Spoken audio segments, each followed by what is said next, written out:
دنیا میں آتے ہیں اللہم اغفر لامتی رب حب لامتی، دنیا میں رہتے ہیں تو امت کی مغفرت کی دعائیں، قبر میں جاتے ہیں تو امت کی مغفرت کی دعائیں، آج بھی قبر میں امت کی مغفرت کی دعائیں کر رہے ہیں۔ میرے آقا صلی اللہ علیہ وسلم کا مقام یہ ہے، صحیح مسلم شریف کی حدیث ہے، جب قرآن کریم نازل ہوا نا تو ایک قرات کی اجازت اللہ جل وعلا نے دی۔ جبریل امین حضور اکرم صلی اللہ علیہ وسلم کی بارگاہ میں حاضر ہوئے تو اللہ نے ایک قرات کی اجازت دی۔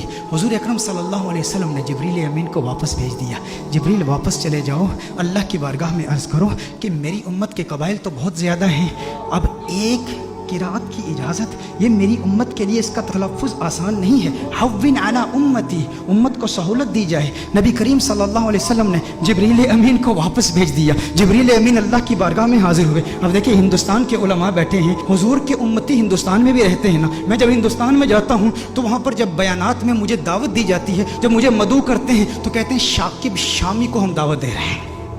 شاکب شامی کہیں گے یا ثاقب سامی کہیں گے؟ تو ہندوستان کے کچھ ایسے علاقے ہیں جہاں پر سے اور شین کو اکٹھے نہیں وہ تلفظ کر پاتے، ادا نہیں کر پاتے۔ نظام الدین اولیاء رحمہ اللہ کی بارگاہ میں گیا تو وہاں کہتے ہیں نجام الدین اولیاء۔ ہندوستان بہت بڑا ہے، میں حیدرآباد دکن میں گیا تو وہاں قرآن کی جگہ قرآن کہہ رہے ہیں، قرآن، تو ہر ایک کے لیے تلفظ آسان نہیں ہے، تو میں کہتا ہوں وہ تو ایک ہندوستان ہے، میرے آقا صلی اللہ علیہ وسلم کی امت تو پوری دنیا میں ہے۔ تو حضور نے اللہ کی بارگاہ میں التجا کی کہ یا اللہ میری امت کے لیے بہت مشکل ہے، ایک قرات کی اجازت دی ہے، مزید اضافہ کیا جائے۔ جبریل امین اللہ کی بارگاہ میں حاضر ہوتے ہیں، اللہ ارشاد فرماتا ہے جا جبریل واپس جا، دو قراتوں کی اجازت۔ حضور پھر عرض کرتے ہیں، ارشاد فرماتے ہیں جبریل واپس چلا جا، دو بھی کافی نہیں ہے۔ جبریل امین پھر اللہ کی بارگاہ میں حاضر ہوتے ہیں، مزید اضافہ کیجئے۔ اللہ نے ارشاد فرمایا تین قراتوں کی اجازت۔ حضور کی بارگاہ میں جبریل امین حاضر ہوتے ہیں، حضور فرماتے ہیں حوّن علی امتی، مزید سہولت دی جائے میری امت کو۔ اللہ نے ارشاد فرمایا جا میرے محبوب تیرے صدقے 7 قراتوں کی اجازت ہے۔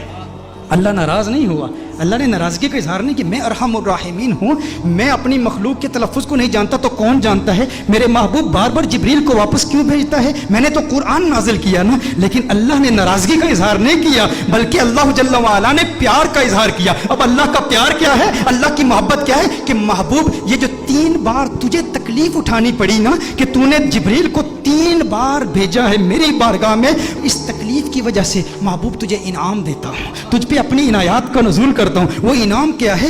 تجھے ضمانت والی 3 دعائیں دیتا ہوں، 3 دعائیں۔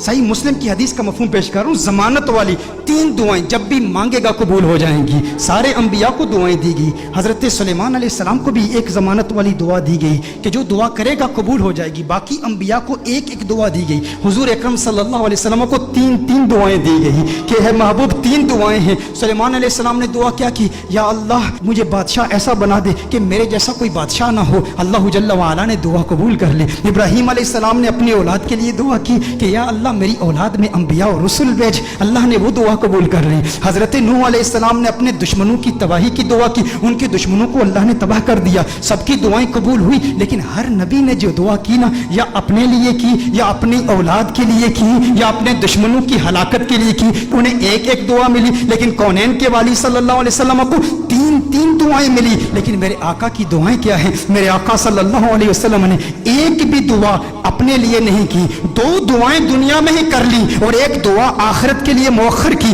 دنیا کے لیے جو دعا تھی وہ کیا تھی؟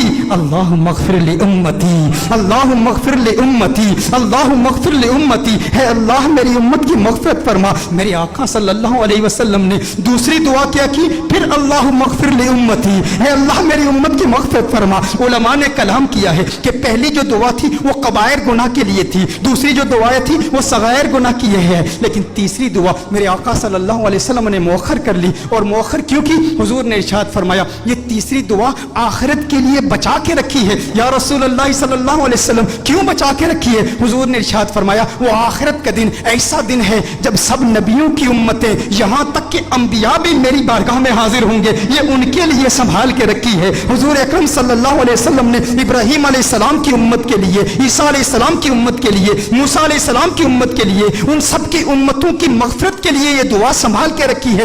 ذہن میں یہ سوال تو پیدا ہوتا ہے نا، باقی انبیاء کو بھی قیامت کی ہولناکیوں کا علم تھا نا، قیامت کی ہولناکیوں اور سختیوں اور شدت کا علم تھا نا، وہ جانتے تھے کہ مخلوق کس قدر مجبور ہوگی قیامت کے روز، انہیں بھی اپنی امت سے محبت تھی نا۔ باقی انبیاء نے آخرت کے لیے دعا کیوں نہیں بچا کر رکھی؟ ذہن میں سوال پیدا ہوتا ہے، باقی انبیاء بھی اپنی امتوں سے پیار کرتے ہیں، لیکن انہوں نے اپنی امتوں کے لیے وہ دعا بچا کر کیوں نہیں رکھی؟ ایک دعا تھی امت کے لیے بچا کر رکھتے نا۔ انبیاء کو پتا تھا، انبیاء جانتے تھے کہ اس لجپال کو لاج ہے۔ ارے ہم کیوں پریشان ہوں جس کی آمد کے تذکرے ہم کب سے کر رہے ہیں، اپنی امتوں کو بتا رہے ہیں وہ محمد عربی آ رہا ہے، وہ لجپال ہے، جہاں اپنی امتوں کو بچائے گا وہاں ہماری امتوں کو بھی بچائے گا۔ میرے آقا صلی اللہ علیہ وسلم فقط اپنی امت کے لیے نہیں آئے، وہ رحمت للعالمین ہیں، وہ عیسیٰ کے لیے بھی آئے ہیں اور عیسیٰ کی امت کے لیے بھی آئے ہیں، وہ موسیٰ کے لیے بھی آئے ہیں، موسیٰ کی امت کے لیے بھی آئے ہیں، وہ ابراہیم کے لیے بھی آئے ہیں، ابراہیم کی امت کے لیے بھی آئے ہیں، وہ نوح کے لیے بھی آئے ہیں اور نوح کی امت کے لیے بھی آئے ہیں۔ علی نبینا علیہ الصلوۃ والسلام، انہیں پریشانی نہیں تھی، وہ جانتے تھے وہ لجپال ہیں، انہوں نے پہلے ہی انتظام کر رکھا ہے، وہ سب کی شفاعت کر دیں گے، کیونکہ میرے آقا صرف اس امت کے لیے نبی نہیں، وہ سب کے لیے نبی ہیں، یہاں تک نبیوں کے لیے بھی نبی ہیں۔ اعلیٰ حضرت نے یہ احمد رضا صاحب کلام پڑھ رہے تھے، اس وقت مجھے اعلیٰ حضرت کا وہ کلام یاد آیا۔ اعلیٰ حضرت نے بڑا خوبصورت تخیل باندھا ہے کہ دنیا میں میرے دل میں یہ خواہش ہے کہ نبیوں اور رسولوں سے ملوں اور سارے انبیاء اور رسول سے ایک التجا کروں، ان سے ایک بات پوچھوں۔ یہ کس کی خواہش ہے؟ اعلیٰ حضرت کی خواہش ہے کہ اس دنیا میں سارے انبیاء اور رسول سے ملاقات کروں اور ان سے ایک سوال پوچھوں۔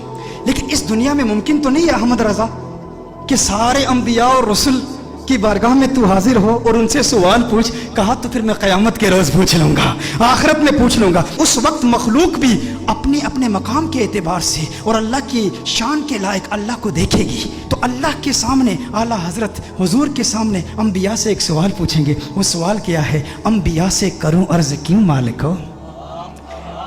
انداز دیکھیں، تیور دیکھیں، ادب کا مقام دیکھیں، حضور کا احترام بھی ہے۔ امتی آپ کا ہوں لیکن انبیاء سے ایک سوال پوچھنا چاہتا ہوں، انبیاء سے کروں عرض کیوں مالک ہو؟ کیوں مالک ہو؟ انبیاء سے کروں عرض کیوں مالک ہو؟ کیوں مالک ہو؟ کیا نبی ہے تمہارا ہمارا نبی؟ یہ جو ہمارے آقا ہیں، جو ہمارے نبی ہیں، کیا تمہارے بھی یہی نبی ہیں؟ انبیاء سے کروں عرض کیوں مالک ہو؟ انبیاء سے کروں عرض کیوں مالک ہو؟ کیا نبی ہے تمہارا ہمارا نبی؟ انبیاء فرمائیں گے احمد رضا آج پوچھ لیا ہے، تجھے موقع ملا ہے اللہ کی بارگاہ میں، انبیاء کی بارگاہ میں، رسولوں کی بارگاہ میں، آقا خود موجود ہے، پوچھ لیا ہے تو سن احمد رضا، تو نے کہا انبیاء سے کروں عرض کیوں مالک ہو؟ کیا نبی ہے تمہارا ہمارا نبی؟ جیسے سب کا خدا ایک ہے ویسے ہی ان کا ان کا تمہارا ہمارا نبی۔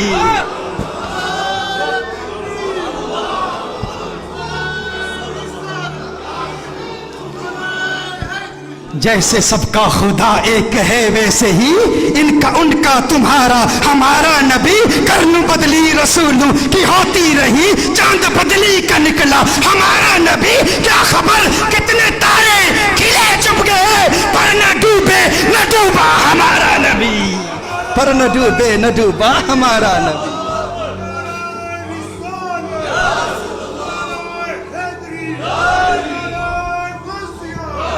اچھا میں عرض کر رہا تھا